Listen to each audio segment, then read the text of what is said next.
Death Cab for Cutie have always felt like a precarious dichotomy, a band whose career is divided by their generation and genre-defining album Transatlanticism. Before Transatlanticism's release in 2003, Ben Gibbard and his troupe felt unabashedly twee, with albums like the Photo album and We Have the Facts and We're Voting Yes built around pop hooks, power chords and personal touchstones brought to life with intricate wordplay. If you looked up early noughties indie band in the dictionary, you'd see Death Cab for Cutie pictured alongside the definition, smiling politely in flannel shirts. Transatlanticism changed everything, however. It was a behemoth of a record, proven by the fact it's still the album the band most heavily lean on in their sets today, which took them from indie darlings championed by obscure music blogs, and made them a mainstream and commercial success, the kind of band characters from the OC would name drop for cool points. It was an album which soundtracked first loves, breakups, second loves, and everything in between. Not even the smartest, most advanced mathematicians in the world would be able to calculate how many millions have cried into their pillows along with the title track's still heart-wrenching refrain, "I need you so much closer." Since then, the band have, for want of a much better word, matured. Maybe it's because the twee indie rock of their earlier years wouldn't adequately fill the size of the venues they were now required to play due to their burgeoning fan base.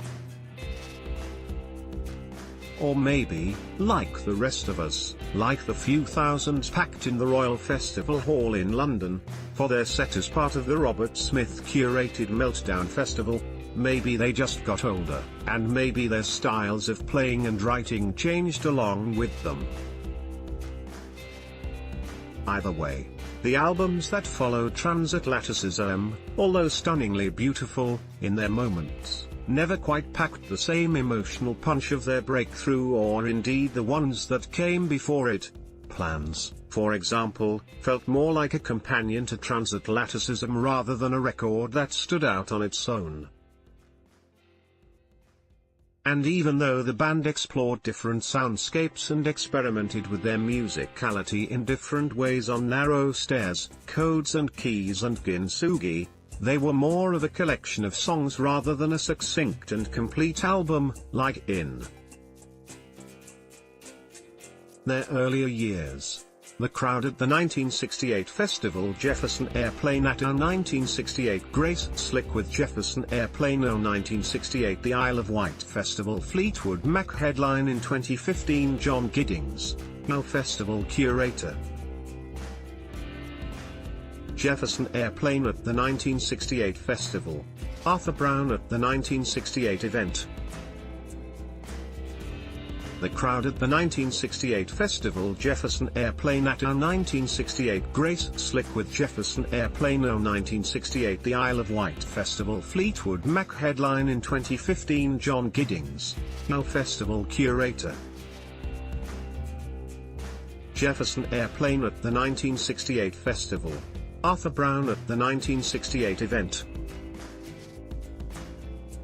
So when Ben Gibbard walks silently onto the Royal Festival Hall stage, for the fourth night of the festival, we're not quite sure which Death Cab for Cutie we're going to get. Opening with a single spotlight on Gibbard, strumming an acoustic guitar for the Plans era classic I Will Follow You Into the Dark, a song that probably ranks somewhere in most fans' top fives, it's clear that this is a Death Cab who aren't messing around when the rest of the band join Gibbard on stage.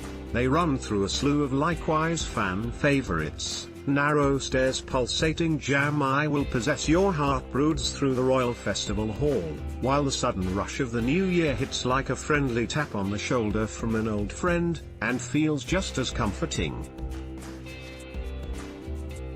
What Sarah said is still absolutely devastating and stuns the Royal Festival Hall into an appreciative, reflective silence, while Black Sun still showcases the band at perhaps their grungiest, all bitter and bile for reasons we really don't need to go into here, but you can always Google if you don't know already. Kath is still a triumphant and glorious pop moment, while a rare airing of Expo 86 is a soaring shot of nostalgia. And then, of course, there's Transatlanticism, the final song of the night. Rarely does a song embody our very reason for being like this one. After all these years, it still infiltrates the very fiber of our being, rattles through our bones and lifts us back to a simpler time. It's irresistible, in so many ways, and is played to perfection after 15 years or so of practice.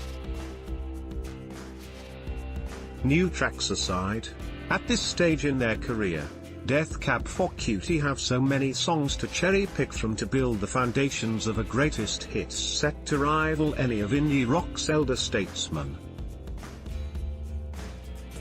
But Death Cab aren't elder statesmen just yet. In fact, if their London set tells us anything, it's that they have no intention of winding things down just yet.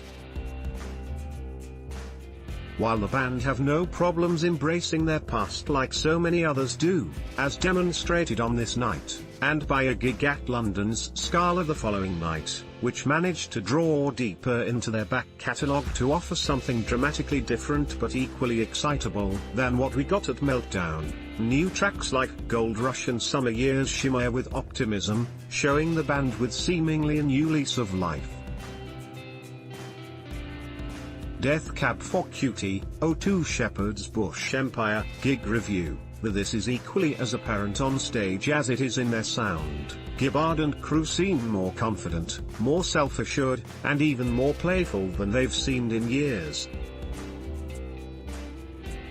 Not only in their lyrics, but in their performance and the demeanor on stage, too.